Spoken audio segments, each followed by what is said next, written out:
Itinérance, édition marocaine.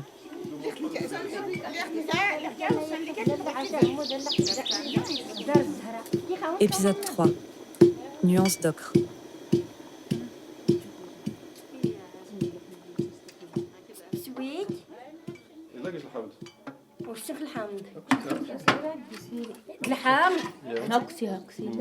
Qu'est-ce que c'est? C'est pour la teinte. Oxyde de fer.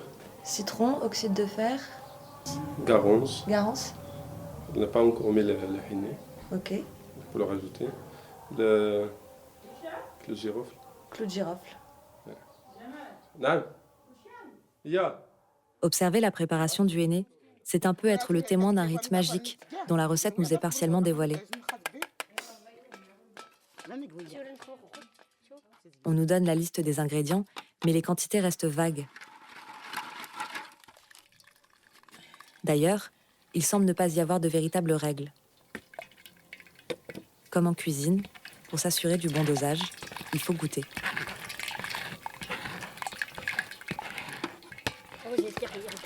Du bout des doigts, Fatima prélève un peu de la mixture et la porte à ses lèvres avant de la recracher. Elle vérifie ainsi l'équilibre entre les différents éléments, mais aussi que la poudre que nous avons ramenée de Taléouine est bien du henné. D'autres feuilles, d'autres plantes peuvent produire une fois moulue cette matière couleur terre.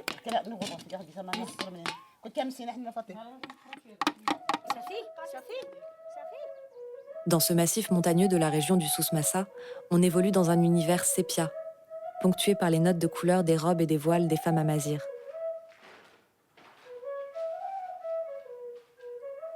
Au détour des ondulations des reliefs orangés, on peut croiser à l'automne les troupeaux de moutons sirois.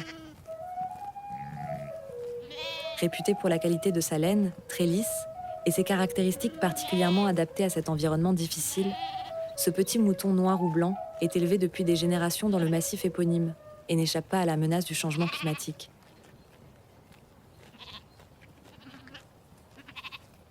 Au village, sur le pas des portes ou dans la rue, les femmes semblent filer la laine sans y penser, partout, à tout moment de la journée.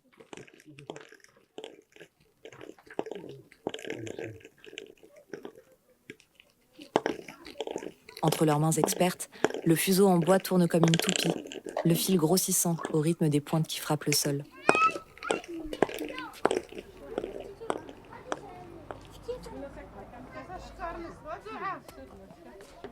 Quand le soleil brûlant commence à décliner, les femmes sortent deux piquets de métal qu'elles plantent en pleine rue.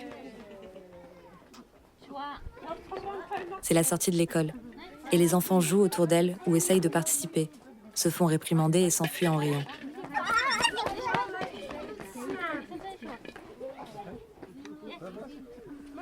Elles sont 4, assises en tailleur, et se font passer un bol métallique contenant une pelote pour commencer la première étape du tissage.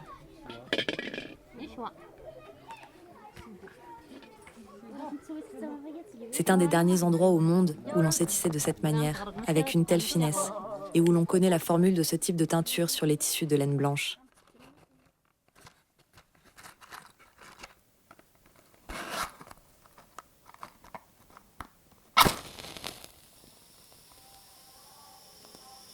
Les femmes font bouillir de l'eau et ajoutent des morceaux de métal rouillé.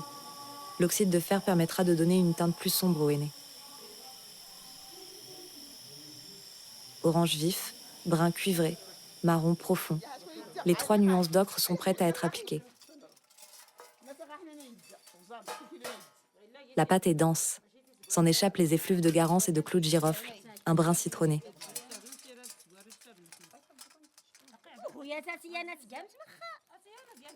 Les artisanes remplissent les motifs tracés à la craie sur le tissu, au doigt ou à l'aide de roseaux taillés en forme de plumes.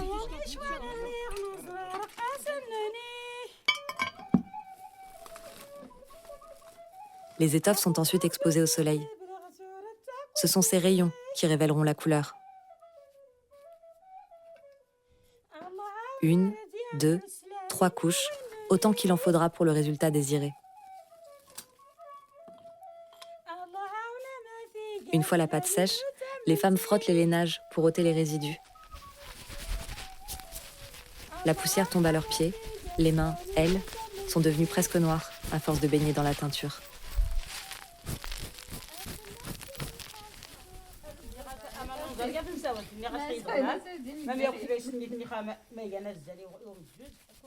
Il faudra 3 jours pour teindre les quelques pièces de cette édition. Préparer la mixture, étaler, sécher, frotter, laver, sécher encore.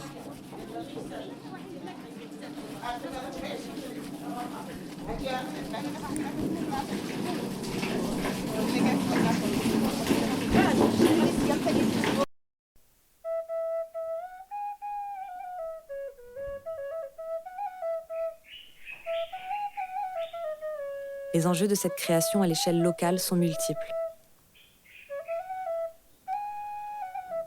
Le manque d'eau, qui se fait ressentir depuis quelques années, a rendu impossible l'irrigation des cultures.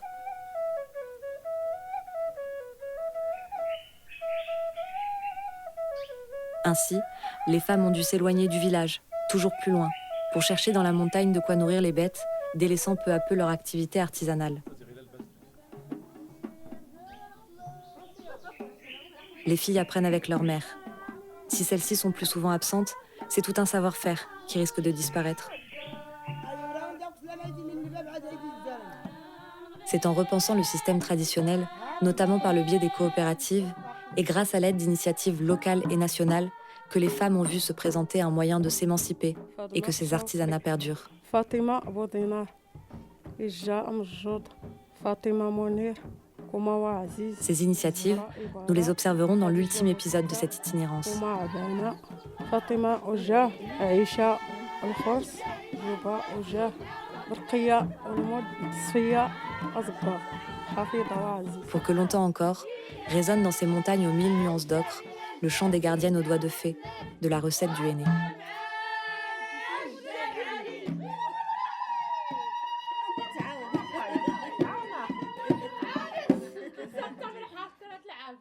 Yeah.